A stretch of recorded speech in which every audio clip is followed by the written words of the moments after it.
안녕하세요 여러분. 꽉 막힌 여러분의 혈관을 뻥 뚫어드릴 혈관 뚫는 남자 혈관외과 전문의 신성훈입니다. 선생님, 핏줄 하나 튀어나온 것 없는데 제 정맥 기능이 떨어졌다고요? 네, 맞습니다. 겉으로 보기에는 매끈해 보여도 그 속에는 피가 콸콸 역류하고 있을 수 있습니다. 바로 앞서 설명드렸던 정맥 문제로 다리가 붓는 분들인 경우인데요.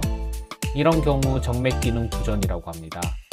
오늘은 병원에 오시면 도대체 어떤 검사를 하는지, 그리고 수술하지 않고 다리를 가볍게 만드는 보존적 치료에 대해 모든 것을 알려드리겠습니다.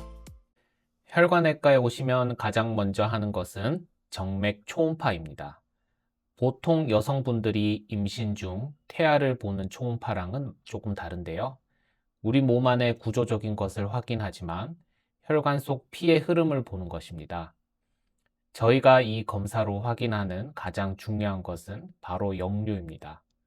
앞서 설명드렸듯이 원래 피는 심장 쪽으로만 올라가야 하는데 정맥의 판막이 고장나서 아래로 주르륵 쏟아져 내리는 걸 찾아내는 거죠.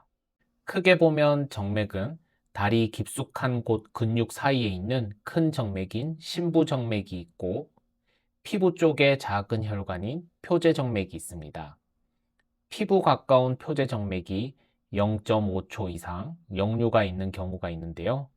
이게 바로 쉽게 말해서 하지정맥류입니다.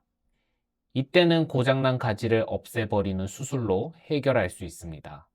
하지만 근육 속에 박힌 큰 심부정맥이 고장났을 때는 전혀 이야기가 다릅니다. 이건 없앨 수가 없습니다.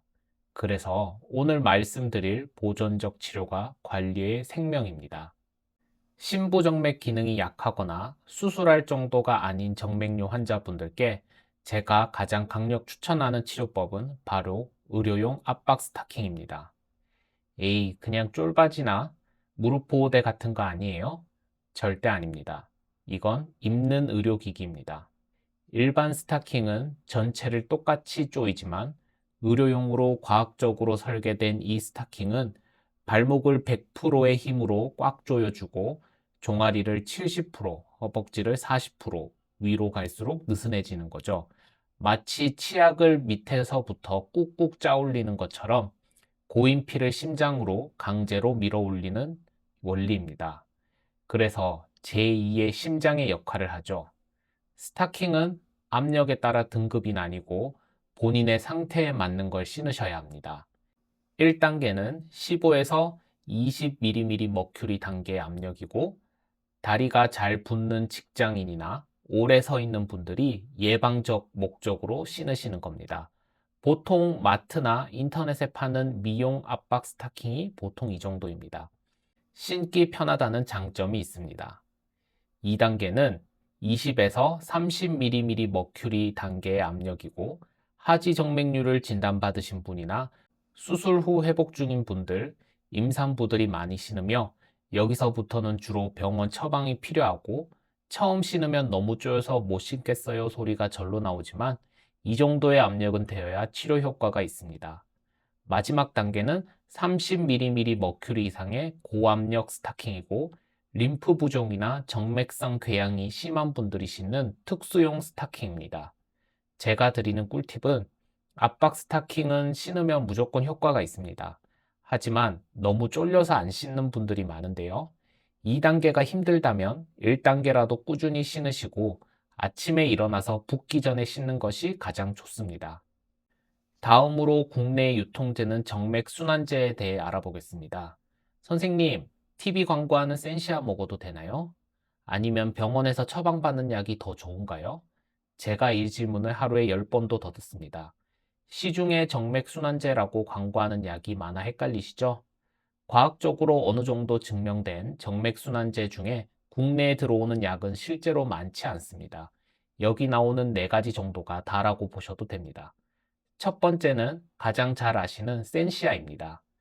병풍 추출물로 만든 약이고 식물 성분으로 정맥 혈관벽의 탄력을 좋게 만들어줘서 증상 개선에 도움을 주며 일반 의약품이라 처방전 없이 약국에서 바로 살 수 있어 접근성이 아주 좋습니다. 다리가 좀 무겁거나 예방 차원에서 드시기엔 무난하고 좋습니다.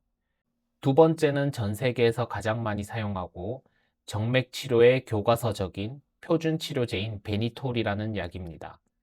정맥의 탄력을 높여주고 염증을 줄이는 데 효과가 강력해서 정맥류 수술 후에도 많이 사용하고 정맥성 궤양의 회복에도 아주 효과가 좋은 것으로 알려져 있습니다. 세 번째는 제가 베니톨과 함께 가장 많이 처방하는 엔테론이라는 약입니다. 포도씨 추출물이고 강력한 항산화 효과와 혈관벽을 튼튼히 하고 림프 순환을 도와주는 효과가 있습니다. 특히 부종이 심한 분들에게 효과가 좋아서 다리가 코끼리 다리처럼 붓는 분들께 아주 강추합니다. 네 번째는 숨은 강자 메디아벤 L정입니다. 이 약은 혈관 속 수분이 밖으로 새어나가는 걸 막아주어 다리가 무겁고 특히 밤에 쥐가 나서 통증이 심한 분들께 아주 효과적인 약입니다. 그래서 정리해보자면 병원에 가기 귀찮고 가볍게 관리하고 싶다? 그럼 약국에서 센시아 사 드시면 되고요. 다리가 퉁퉁 붓고 힘들다? 그럼 엔테론과 베니톨의 조합을, 밤에 쥐가 나고 통증이 심하다면 베니톨과 메디아벤 L정 조합을 고려할 수 있습니다.